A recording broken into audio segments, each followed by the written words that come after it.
Salut, c'est KSMR et aujourd'hui ma première vidéo en soft spoken. J'aime beaucoup ce genre de relaxation et aujourd'hui je vais vous lire un document Word que j'ai fait moi-même sur des chansons qui ont créé des scandales, des petites crises diplomatiques. La première chanson est de Serge Gainsbourg, Aux armes et Caetera.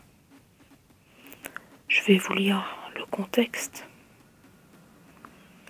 Aux armes et Caetera est une chanson tirée de l'album éponyme enregistré à Kingston, en Jamaïque, en 1979.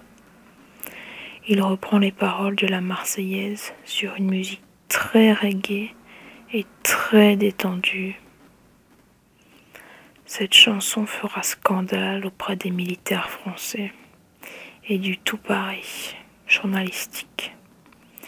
Michel Dumont, éditorialiste au Figaro, estimera que la Marseillaise reggae est une profanation pure et simple de ce que nous avons de plus sacré. La tension monte jusqu'au 4 janvier 1980, lors d'un concert à Strasbourg, qui ne se passera pas. Gainsbourg se présentera devant une salle bloquée par des paras et se considérera comme l'insoumis qui a redonné à la Marseillaise son sens initial. Il chantera donc le premier couplet de l'hymne national devant un public finalement médusé. Je vais vous présenter la chanson numéro 2. C'est Killing an Arab. Contexte. Je tiens à vous dire que cette chanson n'est en aucun cas raciste. C'est au contraire une chanson que la communauté arabe a beaucoup appréciée, car elle dénonçait justement le racisme.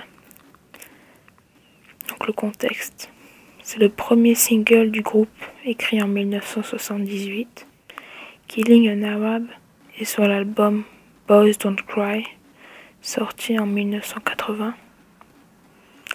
L'auteur et leader Robert Smith explique que cette chanson est une courte et poétique expression sur ses impressions des moments clés du roman L'étranger d'Albert Camus, où le personnage principal, Meursault, tue sur une plage un arabe armé d'un couteau.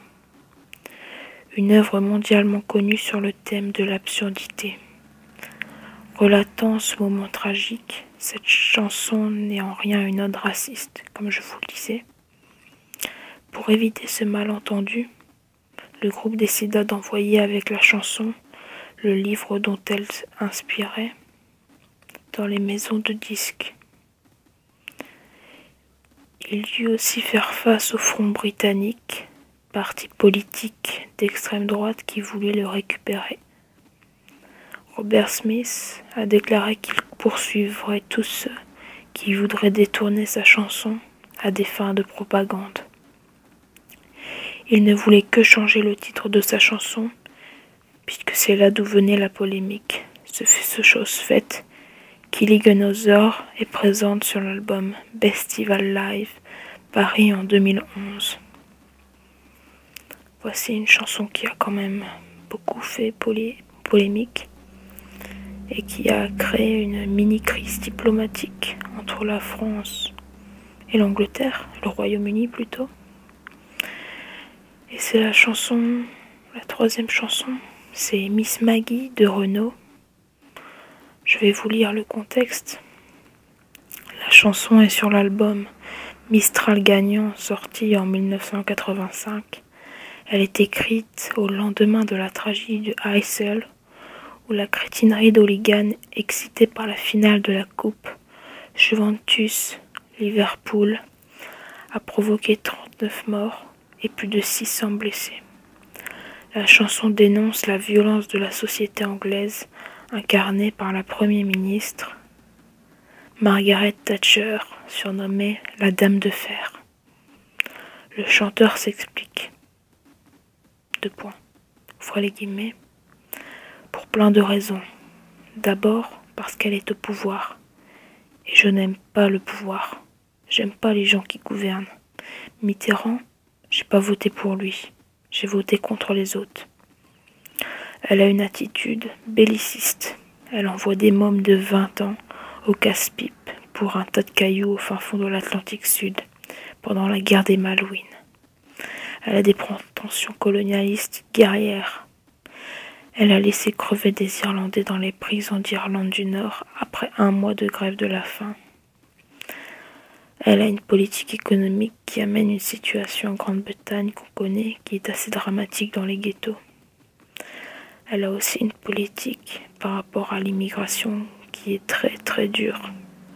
Elle a laissé crever les mineurs pendant 1 an aussi. Ça fait pas mal de choses d'une femme au pouvoir. On attend peut-être une attitude plus humaine que d'un homme. Et il se trouve que si sa politique était menée par un homme dans une dictature quelconque, un État totalitaire, ce serait inacceptable. Mais venant d'une femme dirigeant une démocratie, c'est encore plus inacceptable. Et en plus, elle est moche. Propos dit dans l'émission Effraction en 1986. Comme je vous le disais, cette chanson avait provoqué une mini-crise diplomatique entre les deux pays. Donc c'est la fin de ma vidéo en soft spoken. J'espère que ma voix vous a plu. Si elle vous a plu, n'hésitez pas à me le dire dans les commentaires et à partager la vidéo. Et sur ce, je vous souhaite une bonne journée ou une bonne soirée ou même une bonne nuit et surtout une bonne relaxation. À bientôt.